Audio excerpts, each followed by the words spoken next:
Seperti kemarin saya membawakan batik Coto Makassar. Oke, bagaimana itu? Di lomba.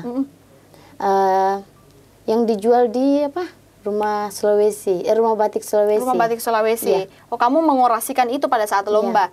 Mempresentasikannya. Bilang apa sih itu batik Coto Makassar? Awalnya itu saya sekolah, Kak. Oke. SMP? SMA, daftar sekolah di kota. Terus kayak diremehkan karena dari Kajang begitu. Bilang kayak apa sih orang Kajang begini-gini. Apalagi kayak percuma pintar kalau kayak dari desa gitu. Dan tentunya menjadi seorang putri batik bukan hanya tentang selempan dan mahkota, tapi tentang bagaimana memberi arti di tengah masyarakat. Oke, kalau boleh. Assalamualaikum warahmatullahi wabarakatuh. Halo seluruh pemirsa Berita Kota Makassar. Saat informasi 4 media bisa dibaca, didengar, dan juga bisa ditonton. Bersama saya Rahma pada hari ini di Ruang Rahma pemirsa. Mencari ruang inspirasi dan prestasi tentunya ada di sini. Lagi-lagi saya menghadirkan cewek cantik yang sangat cantik pada hari ini. Jauh-jauh dari kota adat juga saya bilang ya, dari Kabupaten Bulukumba untuk hadir di Kota Makassar dan juga berkesempatan hadir di studio Berita Kota Makassar dalam rangka podcast ya. Kita akan berbincang bersama terkait dengan sas yang beliau gunakan saat ini. Jadi cewek cantik di samping saya ini adalah seorang winner dari Putri Batik Remaja Indonesia. Ya, dan hari ini kita baru diberikan kesempatan untuk berbincang walaupun di tahun 2024 kemarin, tapi rasa-rasanya itu masih hangat untuk kita bahas di tahun 2025. Tak kenal maka tak sayang, langsung saja kita sapa. Halo Syifa. Halo. Nama lengkapnya siapa sih? Cantik banget. Andi Syaratus Syifa. Andi Syaratus Syifa. Biasanya kalau pakai Andi itu agak-agak ini ya. Agak segan saya panggilnya karena keturunan bangsawan katanya. Oke, itu 3 kata namanya. Andi Syaratul Syifa. Lahir di Bulukumba memang atau oke. Memang aslinya Bulukumba berarti? Iya. Oke, tapi kalau mungkin orang-orang tidak terlalu kenal Syifa secara detail, boleh deh Syifa yang memperkenalkan dirinya lebih lengkap lagi, lahirnya di mana, sekarang umurnya berapa, kelas berapa atau sudah mahasiswa, kemudian cita-citanya apa sih? Boleh deh, silakan Syifa. Halo semuanya. I'm Andi Syaratus Syifa, your Putri Batik Remaja Indonesia South Sulawesi 2024 and second runner-up Putri Batik Remaja Indonesia 2024. Saya berasal dari Bulukumba dan tahun ini saya berusia 18 tahun. Saya bersekolah di SMA 5 Bulukumba. Oke, ada tagline Bulukumbanya kah? Enggak ada ya. Tapi berarti lancar bahasa Konjo dong? Sedikit-sedikit. Sedikit-sedikit. Bulukumba di bagian mana? Di Kajang. Oh, Kajang. Aduh, ini desa-desa yang paling kita bukan takuti tapi segani gitu ya, Kajang, daerah Kajang. Oke, Syifa, kamu baru hadir di podcast Berita Kota Makassar, sedangkan Putri Batik Remaja Indonesia ini di tahun 2024. Gimana perasaannya duduk di bangku ini? Perasaannya sangat bangga dan bersyukur sekali bisa diundang di podcast hari ini. Tapi kenapa? Tapi kayak agak-agak gugup ya, Kak. Oh, agak gugup, agak nervous ya. Ini pertama kali mungkin. Gak apa-apa dong ya. Namanya manusia biasa ya. Tapi kamu apa ya?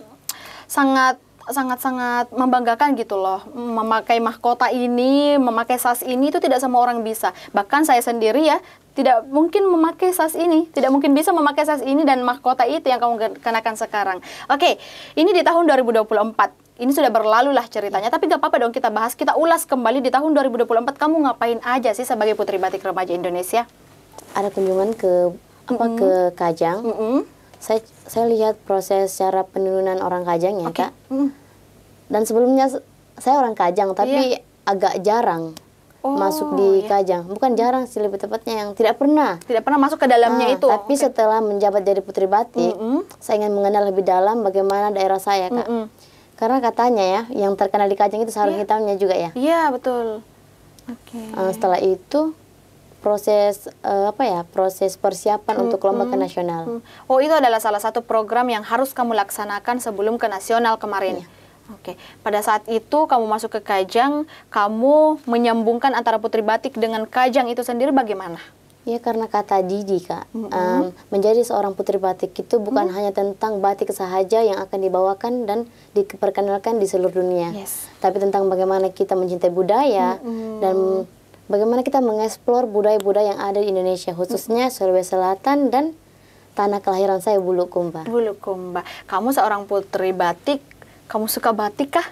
Suka. Suka. Batik apa yang paling kamu suka di Sulawesi Selatan? Ya, seperti kemarin saya membawakan batik Coto Makassar. Oke, bagaimana itu? Di lomba.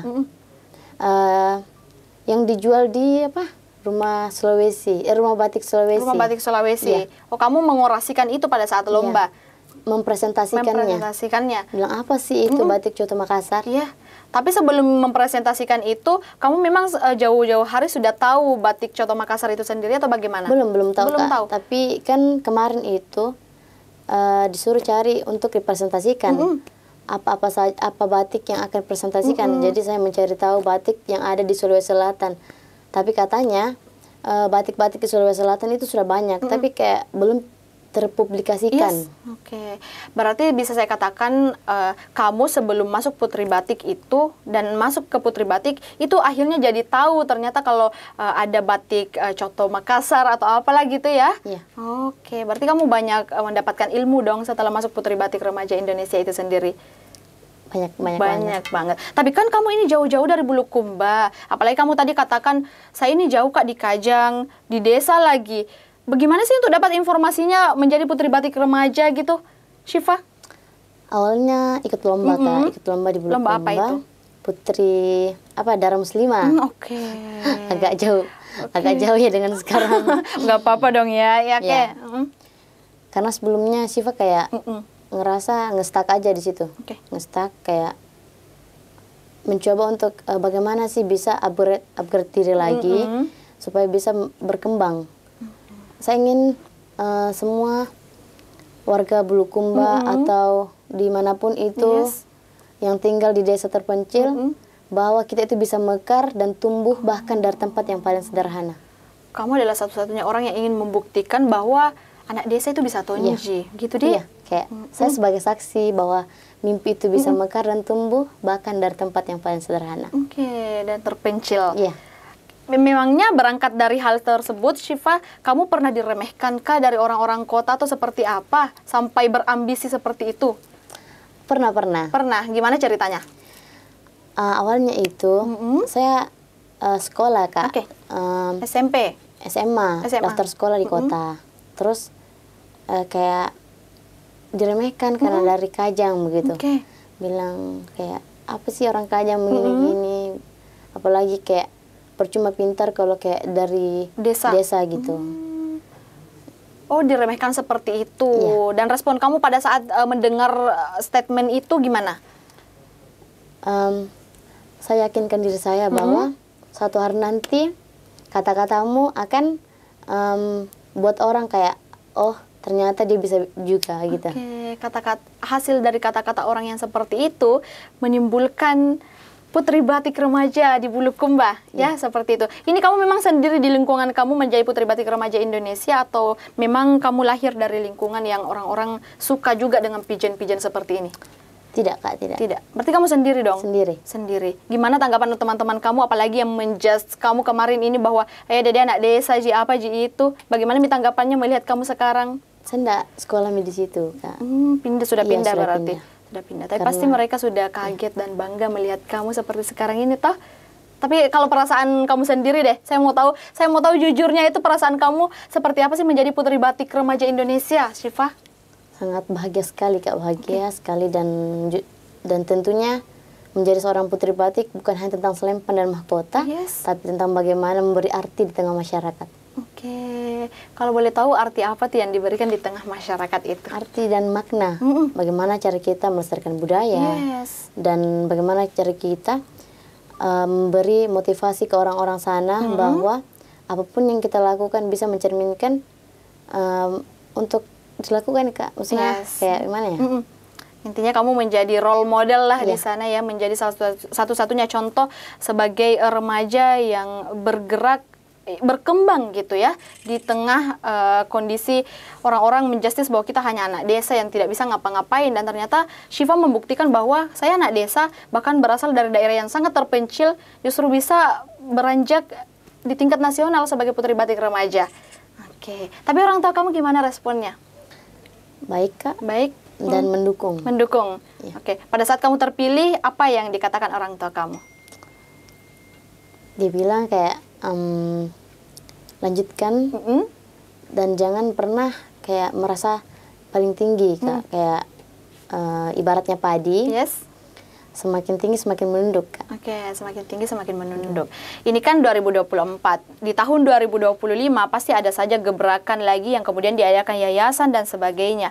Apakah kamu berniat lagi untuk mengupgrade diri kamu lebih dari putri batik remaja? Oh, tentu saja. Tentu saja. Apa itu? Kalau boleh tahu di spoiler dong sedikit. Tapi untuk setelah ini saya ingin fokus dulu Kak untuk kuliah. Kuliah. Sekarang kan kelas 3 ya? Iya, tapi setelah itu ceritanya mau lanjut jadi, semua pasti ingin jadi putri Indonesia. Ya, pasti. Kamu bermimpi akan itu? Iya. Bermimpi akan itu. Dan mimpi itu pasti akan membuat ambisi kamu menggelora ya? Iya. Gitu. Nah, sekarang kan kelas 3 SMA. Ngomong-ngomong, kamu akan kuliah nanti. Kamu rencananya mau kuliah di mana? Sebelum kita ke mimpi kamu ini. Rencana mau kuliah di UI, jurusan? Psikolog atau hubungan internasional. Hubungan internasional.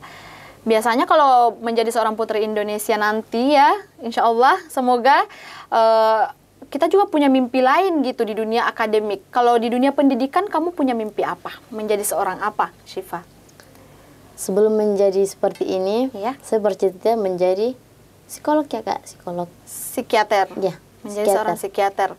Oke, semoga dilancarkan deh ya kalau gitu.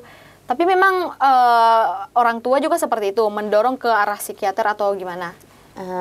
Tapi sebelum itu Kak, orang tua itu mendorong ke sekolah kedinasan. Kedinasan? Ya. Tapi Syifa sendiri maunya ke psikologi, psikiater. Syifa itu unggulnya atau bagusnya menjadi seorang psikiater itu apa sih? Kenapa Syifa berambisi banget di situ? Karena Syifa ingin kayak membantu seseorang untuk pulih dari sesuatu. Oke. Tapi walaupun tidak sepenuhnya pulih, yang penting kan Syifa bisa memberitahu saran-saran, tutorialnya gimana, triknya ya, gitu. Tapi Syifa biasanya kalau kita ambil jurusan dan sebagainya, kita ada problem tersendiri gitu ya. Biasanya ada latar belakang yang membuat kita resah. Syifa seperti itu juga? Iya. Boleh diceritakan dong gimana? Gimana Syifa sampai mau ambil psikiater, psikologi, jurusan psikologi? Karena Syifa yang ngerasakan sendiri ya Kak, yang kayak struggle banget gitu, kayak Syifa rasa ingin menolong seseorang, kayak setiap teman ada masalah gitu, kayak yang mau dibantu Kak, tapi kayak gimana ya gitu, kayak cuma dibantu kata-kata. Jadi Syifa rasa kayak oh kayaknya Syifa mau jadi psikiater aja. Gitu. Psikiater aja. Ini bisa kamu sandingkan dengan SAS yang kamu pakai sekarang nggak? Dengan jurusan yang ingin kamu ambil? Bisa saja mungkin ya, bisa saja. Menjadi putri batik remaja itu adalah bagaimana melatih kamu berbicara di depan orang banyak gitu ya. Bagaimana melatih karakter kamu yang mungkin sebelumnya kamu adalah seorang introvert sedikit, justru malah lebih ekstrovert sekarang. Seperti itu mungkin ya. Oke, ada yang ingin disampaikan kepada kedua orang tua mungkin yang sejauh ini masih mendukung kamu apapun yang kamu inginkan gitu. Silakan. Mami, Eta, terima kasih karena telah menjadi rumah bagi setiap doa dan mimpi saya. Itu aja? Itu aja. Itu aja. Nanti nangis Kak. Nanti nangis kenapa? Kenapa nanti nangisnya? Karena mama lagi sakit sekarang. Oh, mama lagi sakit. Oke. Tapi mama kamu tahu kalau kamu akan hadir di podcast ini? Tadi izin. Tadi izin. Mama kamu katakan apa pada sebelum kamu pergi? Baca doa dan itu aja sih. Dikasih semangat ya. Sampaikan sesuatu dong untuk mama di rumah yang sedang terbaring sakit. Kalau kamu sudah hadir di podcast ini dengan look kamu yang sangat cantik, dengan kemampuan berbicara kamu yang sungguh luar biasa. Mami, terima kasih karena selalu mendukung Syifa dan selalu memberikan yang terbaik bagi Syifa dan tidak pernah luput dari selalu mendoakan Syifa. Dan Eta, Yang jauh-jauh ya? Iya. Jauh-jauh menonton nanti ini. Yang jauh. Terima kasih banyak. Selalu mendukung Syifa. Apa ya, kayak agak susah gitu. Kayak berat ya kalau bicara orang tua gitu ya. Iya, apalagi dari tadi kan kamu katakan mulai dari briefing bahkan sebelum kita memulai wawancara eksklusif ini, saya mendengar kamu itu mengatakan bahwa orang tua kamu tuh selalu mendukung kamu apapun yang kamu inginkan. Bahkan kamu menjadi Putri Batik Remaja Indonesia ini itu tak lepas dari dukungan orang tua kamu yang selalu mengarahkan kamu, silahkan apapun yang pasti positif di kegiatan kamu. Jadi sungguh luar biasa ya orang tua yang mungkin jauh-jauh dari kota terpencil yang kamu bilang, daerah ya, kampung terpencil yang kamu katakan tadi, malah mendukung kamu sepenuhnya seperti ini. Oke, sangat luar biasa ya orang tua itu. Oke, tapi sebagai seorang Putri Batik Remaja Indonesia, apa harapannya ke depannya? Karena ini kan kamu sudah lepas dari jabatan ini ya, sudah demisioner lah kalau di organisasi, sudah alumni ya. Apa yang ingin kamu katakan, harapan kamu terhadap Putri Batik Remaja Indonesia? Harapan saya untuk adik yang baru-baru ini melanjutkan tongkat estafet saya, tetap rendah hati. Dan jadilah Putri Batik yang senantiasa selalu ingin mengekspor sesuatu seperti budaya. Jangan hanya stuck pada satu passion ya. Yes, upgrade terus dirinya ya, kembangkan terus kemampuannya, soft skillnya gitu mungkin ya maksudnya. Mungkin terakhir lagi deh, tips and trick untuk menjadi Putri Batik Remaja Indonesia ala Syifa gimana? Jangan pernah berhenti belajar. Satu. Yang satu. Kedua itu, pertama sih sebenarnya itu Kak, berdoa. Berdoa pasti. Ya, beribadah lah ya. Semua orang pasti gitu ya Kak. Iya, pasti. Kedua, perlu izin orang tua. Ketiga ya, meningkatkan cinta kita terhadap budaya. Kalau tidak ada cinta bagaimana ya Kak? Bagaimana bisa mengeksplor? Yes, bagaimana menjadi seorang Putri Batik kalau tidak ada rasa cinta kepada budaya gitu ya? Apalagi? Itu aja sih Kak. Itu aja ya. 3 poin itu yang paling penting ya.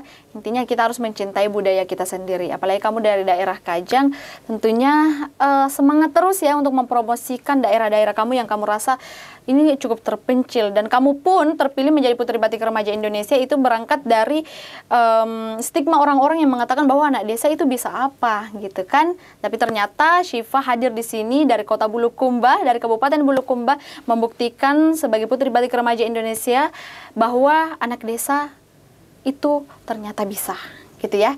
Thank you Syifa sudah hadir di podcast Berita Kota Makassar, sudah berkenan untuk sharing terkait dengan Putri Batik Remaja itu sendiri di tahun 2024. Semoga kedepannya kamu bisa lebih setingkat lebih tinggi dari ini juga, dan kita undang lagi ke sini mungkin ya.